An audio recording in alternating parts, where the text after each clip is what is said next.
Hey, what's up, traders? This is the watch list video for Tuesday, October 4th. Big bounce in the SPY today. I talked about this on Friday. When you get a level, like everyone was kind of looking at the 360 level, which is kind of where it bounced off of back in June. We chopped around after we got there pretty quickly, had this big day, and then in one day erased this big day, so sentiment dropped. Then we lose 360 on Friday afternoon. And for me, this right here sucked in some longs, and I'm talking more investors or swing traders, not day traders like myself. And they all had to hit out for a loss, right? This sucked in shorts, and now they're getting burned. The market doesn't make anything easy, especially around these levels, because it's nothing's ever cut and dry. Couple hat tips from the day. Nicholas put SOBR, gave a trade idea. Remember, I'll take today's candle out of it. This was on the watch list in the video this weekend, and I said it was probably my favorite chart, right? So then there's today's candle, but it gave an A+ setup, right? Hang on, I got extended hours on there. All right, so it gave an A+ setup. It opened, it gapped up a little bit. It opened and topped out at 287, came up, kind of got close to testing it back down, and somewhere in here, Nicholas gave the idea over the high of day, which would have been 288. When it broke the high of day, that daily chart played out. It knocked out Friday's high. Let me switch to 15s. So there, 15-minute candles. So there's the high of day break. There's Friday's high. It took it out. And there's the most recent high, and it took it out. So these are the stacked catalysts we always talk about, and it happened pretty quickly. I'll slide my screenshot I took earlier of Nicholas's post, SOBR. Okay, so he put it in, I don't know, maybe when it looked somewhere around here, and it dipped one more time, and then came right back up. Anyway, the high of day break, you can see I did a market order and got filled at 285. The high of day would have been 288, and that all happened within seconds of each other. I always tell people I don't recommend doing a market order, but I've been watching a trade.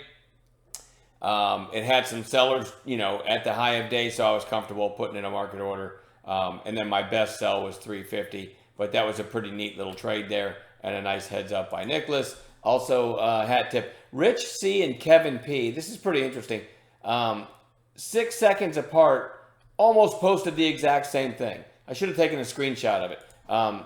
Kevin wrote beat, B-E-A-T, over 450, next cat, 472. Rich wrote beat over 450 is interesting, recent high flyer, 472 is the next cat. Cat meaning next catalyst. Within 6 seconds of each other. I love that about the room, that people understand what to look for. And let me go back to 5-minute candles. Beat is a recent high flyer. And then, so the early high right here was 450. Both of them gave the idea, the 450 break, which happened right there. And within 5 minutes, 488, and maybe 10, 15 minutes later, went up to 517. Neat little trade, and it worked right away. It ended up rolling over after that, but I just thought that was cool that two people put the exact same idea. And by the way, happens a lot in the room, doesn't it? So anyway, there's a couple hat tips. What are we watching for tomorrow? I'm going to put SOBR, SOBR back on watch. Closing well off its highs, though. By the way, with the Dow today up over 800 points at one point, I think it closed out at up 765. I mean, just a strong day in the market. With a big day like that, a couple weird things. One, there weren't that many individual setups. I mean, I made the bulk of my gains today on SOBR, but that's fine. I had a great day just because of the one trade, right? But there weren't a lot of stuff. There wasn't a lot of stuff moving that what I would consider moving on its own and trading the way we look for, buy zone pullbacks and stuff. It was kind of like a slow grind higher all day in a lot of stocks.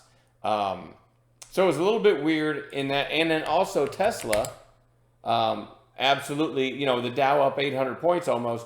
Tesla's super ugly today. So, that was kind of an interesting anomaly. One other thing that's on my mind, I want to remind people to remember phase, remember trading phase up in these prices and in here. And then it went into what I call nothingness, and I didn't really look back at it.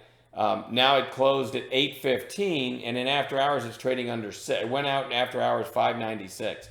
And I'm not making any kind of trade call on that. I'm just trying to show people there are some weird outliers out there, like Tesla. And then I noticed phase in after hours, so I just thought I'd share that. I am not looking to trade it at all. I just thought it was interesting because a lot of us traded phase. And you might not have seen how decimated it is. All right, I'm done babbling about stupid stuff. So Oh, what I was trying to say though is there's not a lot of setups right now because of the anomaly of the market. I think with the big up day and the big down day, seeing a lot of sideways chop, that does not lend to a bunch of great setups. All right. Anyway, I already talked about SOBR, LVWR. I'm not in love with this, but it gapped up here. It was on our morning gap with us. Just sold off hard, so usually I don't even look back at it. And then I noticed when I got back, I had to leave a little early today, that it had a kind of a strong close, and so I think it's worth keeping an eye on tomorrow. That's it. I'm certainly not in love with it. WLDS, there's the daily chart on that. Record volume for this one and a nice bounce, closing off its highs, but this might catch some attention because of people looking at charts tonight, and certainly has room to continue that bounce, right? I'm not in love with it.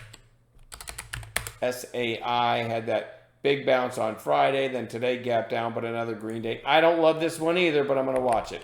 LITM, guess what I'm going to say? I don't love this one either, but I'm going to watch it. Had the pop here, then announced an offering, then here canceled the offering. Then today you got a gap down, but a solid green day.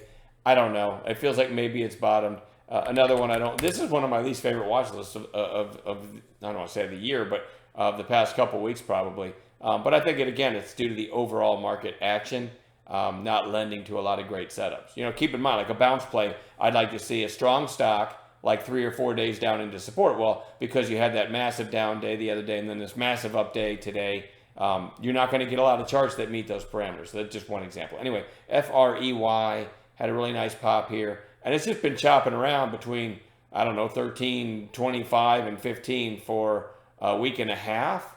But it's kind of interesting with maybe some volume up over that 15 area. Guess what? Not in love with it. ABOS, very strong couple days. Now we got a couple red days on declining volume. That one goes on bounce watch. Looking for it to maybe turn back up tomorrow. SAVA goes back on bounce watch. I told you guys I'd like to see an afternoon break out of a range, which is showing you 5-minute candles. We didn't get that, right? We put in its high early this morning and faded and never got that afternoon high day break. We'll watch for it again tomorrow. And lastly, AERC, which isn't pretty, closed at 321, but some kind of merger agreement or something. It went out in after hours at 4:52, and as you can see back here, this one can really move at times, and even this one, it doesn't look like a big candle, went from 375 to 768 in one day, and now it has pretty good support, so maybe a gap play tomorrow. And that's all I've got. I'm kind of in a spot where I need new setups to form over the next couple days, but hopefully we'll find some news plays or morning gap plays or something. Hopefully we'll catch a few trades. All right, I'm done babbling. See you in chat.